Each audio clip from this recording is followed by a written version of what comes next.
Subscribe કરો એ hi news India ચેનલને, પછી યુટ્યુબ એપ પર બેલ આઇકોનનું બટન દબાવો અને નિહાળો એ હાઈ ન્યૂઝ ઇન્ડિયા ચેનલ.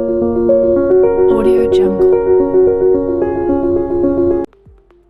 રાજ્ય સરકાર રાજ્યમાં તમામ લોકો સુધી શુદ્ધ પીવાનું પાણી પહોંચાડવાના મોટા મોટા દાવા કરે છે, પરંતુ બનાસકાંઠાના વાવમાં જ આનાથી વિપરીત સ્થિતિ સર્જાઈ છે, જેમાં સરહદી વિસ્તારમાં ડહોળું પાણી પહોંચાડવામાં આવે તો ક્યાંક તો પાણી પહોંચતું જ નથી.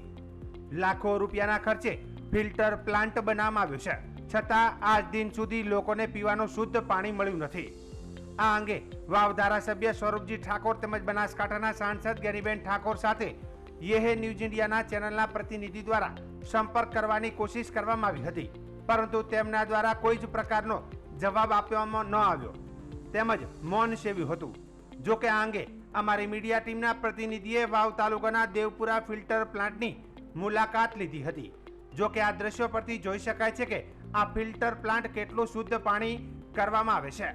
આ ફિલ્ટર પ્લાન્ટ શુદ્ધ પાણી પણ પીવા લાયક ન હોય તેવું દેખાઈ આવે છે, જેથી પ્લાન્ટ શોભાના ગાંઠિયા સમાન દેખાઈ રહ્યો છે. તો બીજી બાજુ સરહદી વિસ્તારના સ્થાનિકોમાં ગણગણાટ છે કે પ્રજાજનોને ફિલ્ટર પ્લાન્ટ સ્થાપિત કરી મૂર્ખ જ બનાવવાનો કારસો હતો કે શું આ કહેવાતા નેતાઓ એજન્સીઓ પાસે પૈસા પડાવી ચૂપ રહેતા હશે કે શું, તેવા અનેકો સવાલો લોકોમાં ઉઠી રહ્યા છે. જો કે મીડિયા સાથેની વાતચીતમાં જાગૃત નાગરિક રામસિંહભાઈ રાજપૂતે સરકાર અને વિપક્ષની મિલીભગતના લીધે લોકો હેરાન થઈ રહ્યા છે અને ક્યાંક ને ક્યાંક આ પાણી પીવાથી લોકોનું આરોગ્ય જોખમમાં આવશે, તો જવાબદાર કોણ, તેમજ સરકારે આ પરિસ્થિતિ ક્યાં સુધી ચાલશે તેવો સરકાર પાસે જવાબ માંગ્યો હતો. બનાસકાંઠા જિલ્લાના વાવ, થરાદ, સુઈગામ, છેવાડાના તમામ ગામોને લગભગ નર્મદા આધારિત 135 થી 150 જેટલા ગામો આવે છે. નર્મદા આધારિત પીવાનું પાણી આવે છે. આ પાણી સ્નાન કરવા લાયક નથી, તો પીવા લાયક ક્યારેય ના હોય. પીળું છે પાણી, ગંદુ છે. ઘણી વખત આ નર્મદાની કેનાલોની અંદર પશુઓના મૃતદેહ તરતા હોય છે, ઘણી વખત માણસોના મૃતદેહ તરતા હોય છે. બિલકુલ ગંદકીવાળું પાણી છે. અમે રિફાઇન કરીને આપશું, પમ્પિંગ કરીને આપશું, પ્લાન્ટ થઈ ગયો છે, આવી ઘણી બધી ચર્ચા આપણે ઘણા સમયથી જોઈએ છીએ, પરંતુ આજ દિવસ સુધી શુદ્ધ પીવાનું પાણી આ નર્મદા પ્લાન્ટથી મળ્યું નથી. દેવપુરા માત્ર કાગળો ઉપર ચાલતો હોય એવો પ્લાન્ટ અમને નજરે પડ્યો છે. માત્ર વાહિયાત વાતો કરીને રાજકારણના રવાડે લોકોને ચડાવવામાં આવે છે. મારી સત્તા પક્ષને એટલી જ વિનંતી છે, એટલી વિપક્ષની પણ આ ભૂમિકા હોવી જોઈએ. લોકોને પીવાનું શુદ્ધ પૂરતું પાણી મળવું જોઈએ, અને એ લડાઈ વિપક્ષની પણ છે અને સત્તા પક્ષની જવાબદારી આવે છે. છતાંય આ કાગળો ઉપર ચાલતી યોજના ગોકળ ગતિએ શું કામ ચાલે છે, કોની રહેમ નજર હેઠળ ચાલે છે, એ અમને હજી જાણવા મળ્યું નથી. અને અમને હવે એવો વહેમ છે કે અમારી જિંદગી આમ નામ જતી રહેશે, અમે જીવશું ત્યાં સુધી શુદ્ધ પીવાનું પાણી નહીં મળે. થોડા સમય અગાઉ જ્યારે ડીસાથી પીવાનું પાણી આવતું હતું તે પૂરતું મળતું હતું, સારું મળતું હતું, ગુણવત્તાવાળું પાણી લોકોને પીવાનું મળતું હતું. માત્ર અત્યારે ગંદુ પાણી પણ અવાડાની અંદર છેવાડાના ગામડાને નથી મળતું.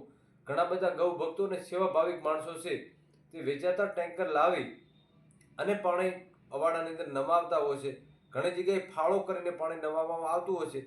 તો આ તંત્ર શું કરી રહ્યું છે અને કોની રહેમ હેઠળ આ ગ્રાન્ટ વપરાઈ રહી છે, આ એક ખૂબ ભયંકર મુદ્દો છે અને લોકોની સાથે છેડછાડ થઈ રહી છે. લોકોના આરોગ્ય ઉપર મોટી અસર આની પડી રહી છે. ઘણા બધા લોકો આ રોગચાળાનો ભોગ બને આ માત્ર જ પીવાના પાણીના લીધે બની રહે છે. તંત્રને અમે વિનંતી કરીએ છીએ, બનાસકાંઠા જિલ્લાના કલેક્ટર સાહેબ હોય, ડીડીઓ સાહેબ હોય કે એનું સરકારી તંત્ર હોય, એમને તમામને અમે જાણ કરીએ છીએ અને ગુજરાતના મુખ્યમંત્રીને હું કહું છું કે આ છેવાડાના તાલુકાને કેટલાય સમયથી શુદ્ધ પીવાનું પાણી નથી મળતું. એના કારણે ભયંકર રોગચાળા નાના બાળકોથી માંડી અને વડીલો સુધી થતા હોય છે, અને એનું પરિણામ આ લોકો ભોગવી રહ્યા છે. આ તંત્ર શું કરી રહ્યું છે એ હજુ સમજાતું નથી અમને. આવી પરિસ્થિતિ કેટલા સમય સુધી અમારે વેઠવી પડશે, સરકારની પાસે અમે જવાબ માંગીએ છીએ. બનાસકાંઠાના થરાદ શહેરમાં નેશનલ કચેરીથી નગરપાલિકા સુધીના 850 મીટર લાંબા આઇકોનિક રોડની કામગીરી વિવાદમાં આવી છે. રૂપિયા 1.30 કરોડના ખર્ચે બની રહેલા આ રોડની ગુણવત્તા અંગે સ્થાનિકોએ પ્રશ્ન ઉઠાવ્યા છે. સ્થાનિક રહીશોએ રોડની કામગીરીમાં અનિયમિતતાની ફરિયાદ કરી છે. તેમના જણાવ્યા મુજબ રોડ અત્યંત પાતળો બનાવવામાં આવી રહ્યો છે. વાહન વ્યવહાર શરૂ થતાં જ ડામર ઉખડવા લાગ્યું છે. સ્થાનિકોને ચિંતા છે કે આગામી ચોમાસામાં રોડનું ધોવાણ થઈ જશે. આ રોડ પર મુખ્ય કચેરીઓ, બેંકો, નગરપાલિકા સહિતની મહત્વપૂર્ણ સંસ્થાઓ આવેલી છે. થરાદ કોંગ્રેસ પ્રમુખે આરોપ મૂક્યો છે કે આરસીસી રોડ પર સામાન્ય ડામર પાથરવામાં આવ્યું છે. તેમણે કોન્ટ્રાક્ટર અને સંબંધિત અધિકારીઓ સામે કાર્યવાહીની માંગ કરી છે. અત્યારે આપણે થરાદનો જેને મુખ્ય રોડ કહેવાતો હોય એવો રોડ કે જ્યાં તાલુકા પંચાયત હોય, મામલતદાર ઓફિસ હોય, પ્રાંત ઓફિસ હોય, નગરપાલિકા હોય વગેરે વગેરે કચેરીઓ અને 4-5 બેન્કો હોય એવો મહત્ત્વનો ગણાતો રોડ, સરકારશ્રીની ખૂબ મોટી ગ્રાન્ટમાંથી બનતો રોડ અત્યારે તમે જોઈ શકો છો કે એક ઇંચ નહીં પણ એક કાગળ જેવું ઉપર આરસીસી ઉપર ડોમર પાથરી દીધું છે. અને એ ડોમર અત્યારે જે ચાલુ કામે ઉખડી રહ્યો છે, આ ભ્રષ્ટાચારનો જીવતો જાગતો નમૂનો છે. આ કોન્ટ્રાક્ટરો ઉપર તંત્ર દ્વારા જો કોઈ પગલાં લેવામાં નહીં આવે તો આ રોડ વરસાદના પહેલાં જ વરસાદે આખો રોડ તૂટી જવાનો છે. આના માટે સરકારશ્રી પગલાં ભરે અને કોન્ટ્રાક્ટરને બ્લેક લિસ્ટમાં મૂકી અને આ કામ બંધ કરાવી તાત્કાલિક બીજી કોઈ એજન્સીને કામ આપી અને આ મુખ્ય રોડનું કામ કરાવે એવી. થરાદની સરકારી કચેરીઓ જ્યાં આવેલી છે એ મુખ્ય રોડ જે બનવા જઈ રહ્યો છે, જેની અંદર સરકારે 130 લાખ રૂપિયાના ખર્ચે આ નવો રોડ મંજૂર કરેલો છે. પરંતુ અહીંની જે એજન્સીને કામ આપેલું છે 24 કલાકની અંદર તમે જુઓ કે એક સામાન્ય ગાડી નીકળી છે અને એમાં રોડ તૂટી ગયો છે અને અડધો ઇંચથી પણ સાવ એકદમ પાતળું જે લેયર છે ઉપર ખાલી પાથરી દીધેલું છે આરસીસી ઉપર. જો 24 કલાકની અંદર આની આવી હાલત થઈ જતી હોય તો આવનારા સમયની અંદર આ રોડની કેટલી ક્વોલિટી જળવાઈ રહેશે એ આપણે જોવાનું છે. આ જે 130 લાખ રૂપિયા છે એ જનતાના ટેક્સના પરસેવાની કમાણીનામાંથી જે ટેક્સ ભરેલો છે એના પૈસા છે, નહીં કે આ જે એજન્સીઓ વાળા જે છે એ અમને 130 લાખ રૂપિયાનું કૌભાંડ કરવા માટે જે સરકાર આપી રહી છે. એટલે સરકારને વિનંતી છે કે આ જે સરકારી કામકાજ જે ચાલે છે એની અંદર તમે બાહોશ જે અધિકારી અને જે લાંચ રૂશ્વતી અધિકારી ન હોય એમની નિગરાનીની અંદર કામ થાય તો જ કંઈક ને કંઈક કામનું સોલ્યુશન મળશે. બાકી આ જે જનતાના જે પૈસા છે એને વેડફવાનું જ કામ કરશે અને જે કોન્ટ્રાક્ટરો છે પોતાના ખીચા ભરવાનું જ કામ કરશે. દેશમાં 22 એપ્રિલ 2025ના રોજ પહેલગામમાં હિન્દુ પ્રવાસી પર પાકિસ્તાન પ્રાયોજિત આતંકવાદી હુમલામાં 26 લોકોની જઘન્ય હત્યા કરી નારી શક્તિના સુહાગ છીનવી લીધા હતા. આ જઘન્ય આતંકવાદી કૃત્યનો બદલો લેવા માટે ભારતીય સેનાએ 7મી મેથી મોડી રાત્રે હવાઈ હુમલો કરી 9 આતંકવાદી અડ્ડાઓનો સફાયો કરી દીધો હતો, જેમાં ભારત પર થયેલા કેટલાય હુમલાના સૂત્રધાર સાથે 100 જેટલા આતંકીઓનો સફાયો ભારતીય સેનાએ ઓપરેશન સિંદૂર દ્વારા કરી દીધો હતો. આ આતંકીઓનો સફાયો ભારતીય સેનામાં 2 માતૃશક્તિની આગેવાની લીધેલ સંદર્ભે આજે ધાનેરા અંબાજી મંદિરથી લાલ ચોક સુધી માતૃશક્તિ રેલીનો કાર્યક્રમ રાખવામાં આવ્યો હતો. ધાનેરાની મોટી સંખ્યામાં માતૃશક્તિ ઉપસ્થિત રહીને સેનાની હિંમત અને મનોબળ વધારવા માતૃશક્તિમાં દુર્ગા રણચંડી જેવા આક્રોશમાં જોવા મળી હતી. આ પ્રસંગે ભારતીય જનતા પાર્ટી શહેરના પદ અધિકારીઓ તેમજ ગ્રામજનો, રાજકીય પાર્ટી, વેપારી અને સંસ્થાના આગેવાનો દ્વારા ઠેર ઠેર જગ્યાએ ફૂલોથી માતૃશક્તિ રેલીનું સ્વાગત કરવામાં આવ્યું હતું અને દુશ્મન દેશ પાकिस्तान मिट्टी में मिलावानी हाकल करी थी. नारी शक्ति की सुरक्षा में भारतीय सेना मैदान में पहलगाम હુમલાની અંદર આપણા નિર્દોષ ભાઈઓ જેમને આતંકીઓ દ્વારા ઠાર કરાયા, તો એના બદલામાં આપણા ભારતીય સેનાના વ્યોમિકા સિંહ અને સોફિયા કુરેશી 2 મહિલા નેતૃત્વ શક્તિઓ અને સાથે ભારતીય સેનાના સહયોગથી 6 મેની રાત્રે લગભગ 1 થી 1.5 ગાળાની અંદર પાકિસ્તાનના અલગ અલગ 9 ઠેકાણે આતંકવાદીઓના ઠેકાણા ઉપર હુમલા થયા અને 100 કરતાં વધારે આતંકવાદીઓનો સફાયો કર્યો અને ભારતીય જે બહેનોનું સિંદૂર હતું એ સિંદૂરની રક્ષા કરી. તો એ ભારતીય નારીના સન્માનમાં અને સૈનિકોનું સન્માન વધારવા માટે આજે ધાનેરા નગરની બહેનો દ્વારા શૌર્ય યાત્રાનું આયોજન થયું હતું. એમાં ખૂબ સારી સંખ્યામાં બહેનો રહી અને બધી જ બહેનોએ ખૂબ સૈન્યનો આભાર માન્યો અને જે આપણા સેનાનું નેતૃત્વ કર્યું હતું એ બહેનોનો પણ ખૂબ ખૂબ આભાર માન્યો અને આપણી જે સરકાર છે એમનો પણ ખૂબ ખૂબ આભાર માન્યો. આવી જ રીતે જ્યારે રાષ્ટ્રનું કામ હોય ત્યારે આપણે ધાનેરા નગરની બહેનો હર હંમેશા આગળ રહેશે એવું બધાનું કહેવું હતું. પહેલગામ આતંકી હુમલામાં આપણા ભારતીય પ્રવાસીઓની હત્યા કરવામાં આવી. આમાં આપણી બહેન દીકરીઓના સુહાગ ઉજાડી લીધા હતા. આના એના બદલામાં ભારતીય સેનાએ ઓપરેશન સિંદૂર કરી આતંકવાદીઓનો નાશ કર્યો. ભારતીય માતૃશક્તિને સન્માન આપવા અને આપણી ભારતીય સેનાનું મનોબળ મજબૂત કરવા અને હિંમત આપવા આજે આ બહેનો દ્વારા શૌર્ય યાત્રાનું આયોજન કરવામાં આવ્યું હતું, જેમાં ખૂબ મોટી સંખ્યામાં બહેનોએ ભાગ લીધો અને ખરા અર્થમાં આપણી માતૃશક્તિને સન્માન આપ્યું છે. બનાસ ડેરીના આદ્ય સ્થાપક ગલબા કાકાના ખેતરમાંથી વડગામ તાલુકાના જળ સંચય અભિયાનનો પ્રારંભ થયો છે. બનાસ ડેરીના માધ્યમથી નિવૃત્ત એન્જિનિયર અને ગલબા કાકાના પૌત્રી રેખાબેન ચૌધરીએ આ કામને ઉપાડી લીધું છે. વડગામ તાલુકામાં પાણીના તળ ઊંડા છે, જેને લઈને બનાસ ડેરીના માધ્યમથી જળ સંચય અભિયાનનો પ્રારંભ કરી અને વરસાદનું પાણી ભૂગર્ભમાં ઉતરે અને પાણીનો બચાવ થાય તે હેતુથી બનાસ ડેરીના આદ્ય સ્થાપક ગલબાભાઈ પટેલના ખેતરમાં ગલબા કાકાના પૌત્રી રેખાબેન ચૌધરીએ આ જળ સંચય અભિયાનનો પ્રારંભ કરાવ્યો છે અને આગામી સમયમાં આખો તાલુકો આ કામ અને આ જવાબદારી ઉપાડી લે તેવો વિશ્વાસ વ્યક્ત કર્યો છે. જળ સંચય અભિયાનનો પ્રારંભ કર્યો છે, કયા પ્રકારની કામગીરી થશે?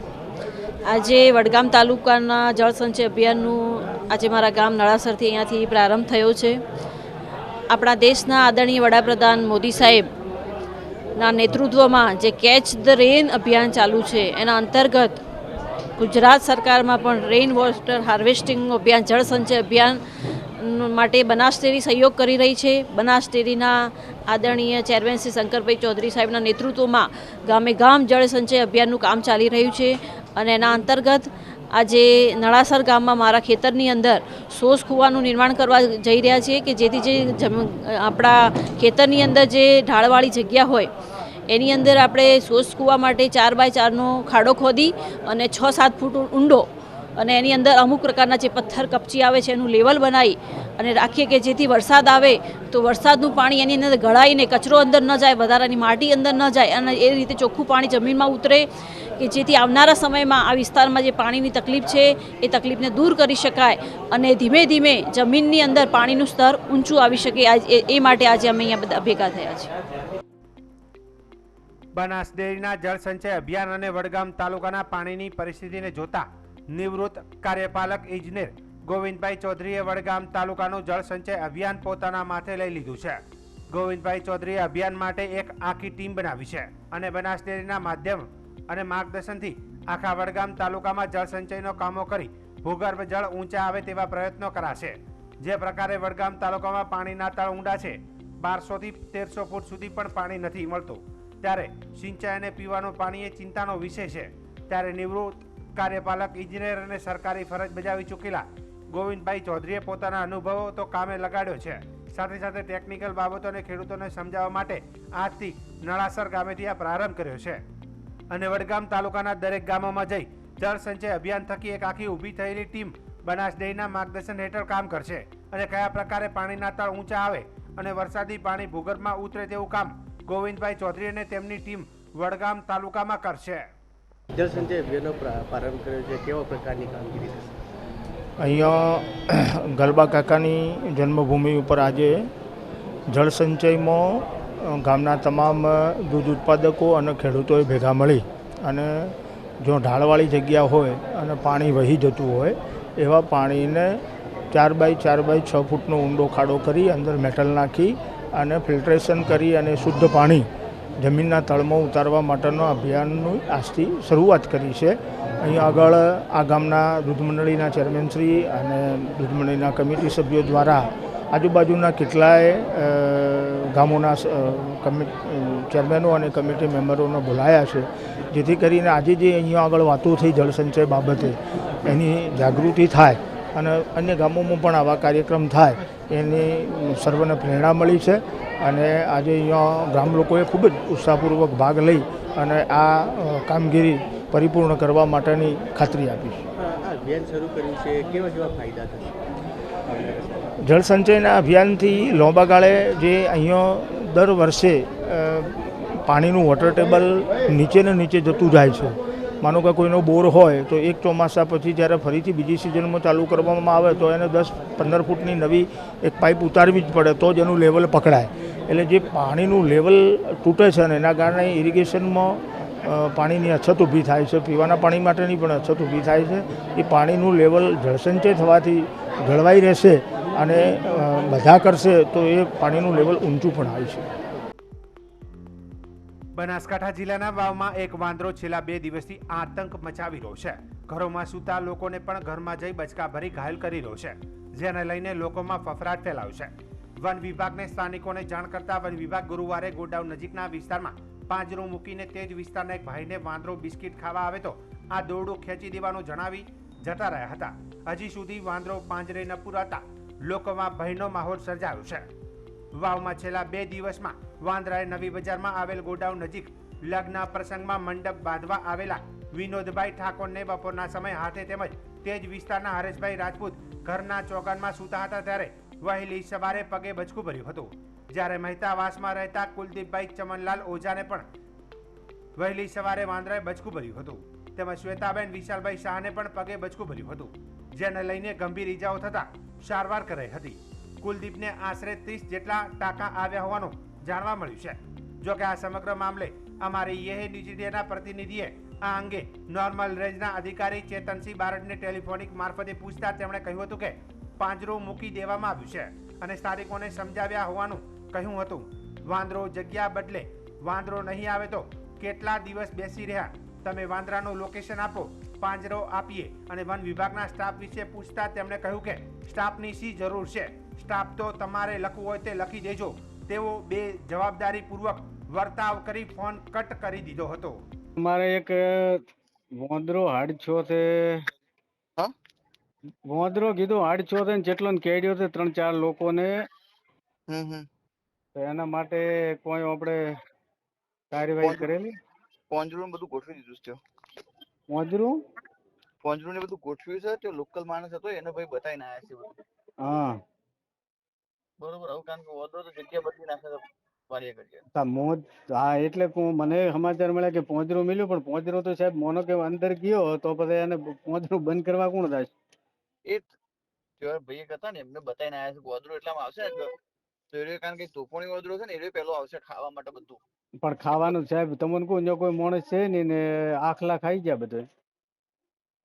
એવું છે એમ ને? ના ના અત્યારે હું ચેક કરી આવ્યો, પાંજરાનો ફોટો પાડી આવ્યો, અંદર તો કોઈ છે જ નહીં, બધા આખલા ખાઈ ગયા ને કોઈ માણસ છે નથી હાજર. તો લોકલ માણસને બતાવીને આવ્યા હતા. પણ એમની સાહેબ લોકલ માણસની જવાબદારી આવે કે આપણે વન વિભાગની આવે તે આ બધું કરવાની? એટલે ભાઈ વન વિભાગની આવે, વન વિભાગ વાંદરો નહીં આવે તો કેટલા દાડા બેસી રહ્યો? બેહી રહેવાની સાહેબ તો એ પ્રશ્ન બીજી વાત છે, પણ કોક તો રહેવું જોઈએ ને, ચેક તો કરવો. મોનો કે જો વાંદરો ગયો અહીંયા કોક ને કેડશે તો તમે વાંદરાનું લોકેશન આપો, હું પાંજરું પાછળ મોકલું. હા તમે વાંદરાનું લોકેશન આપો, હું પાંજરું એક મોકલી દઉં. ચલો. એટલે લોકેશન અમારે ગોતવાનું એમ ને? તો વાંદરો તને આખા ગામમાં તો ફરક કે ગોતે છે અમે તો ગામની સપોર્ટ તો જોવો જ કે તમે બધાનો ગામનો સપોર્ટ તો મળે. મોનો કે લોકેશન દાખલા તરીકે વાવ બસ સ્ટેશન ઉભાડ્યો ને તમને જોણ કરી અહીંયાથી વરે બીજે દોડી જવાનો. પ્રશ્ન તને ભાઈ એ છે કે પાંજરું એક જગ્યાએ પણ પાંજરું સાહેબ એમની પાંજરું તો પછી પાંજરું કોક આપણે ગાડી બી આમ રાખવું પડે જેથી કરીને જો લોકેશન મળે તો તાત્કાલિક લઈ દેવરાય. હવે ત્યાંથી તમારા માણસો આવે અહીંથી પાંજરું ત્યાં લઈ જાય એ વરે ઠેકીને બીજે જતો રહે ને. એટલે ગાડીમાં પાંજરું રાખશો, ઉતારશો, એ વળી જતો રહેશે તો શું કરશો? ફરી પાછું ગાડી લઈને ફરશો પાછળ? અત્યારની સાહેબ જો લોકેશન મળે અહીંયા પાંજરું લઈ જાવ કઈ રીતે લઈ જાવ? અહીંયાથી વરે વાંદરો સાતો રહે પાંજરું હોય પડ્યું હોય ને. વાંદરાનો રૂટ હોય ને એમાં આવી જ જાય. સવારે કે હોજે ઓટો મારે જ મારે એવું હોય છે એમ? હા, વાંદરો જેનો રૂટ હોય ને એમાં રોટેશન માં આવી જ જાય. અને આપણી પાસે સ્ટાફ કેટલો? તમારી પાસે તમારા સ્ટાફ ની જરૂર છે બોલો? ના ના મારે પૂછવું ખાલી સ્ટાફ કેટલો છે આપણી પાસે? સ્ટાફ તો છે.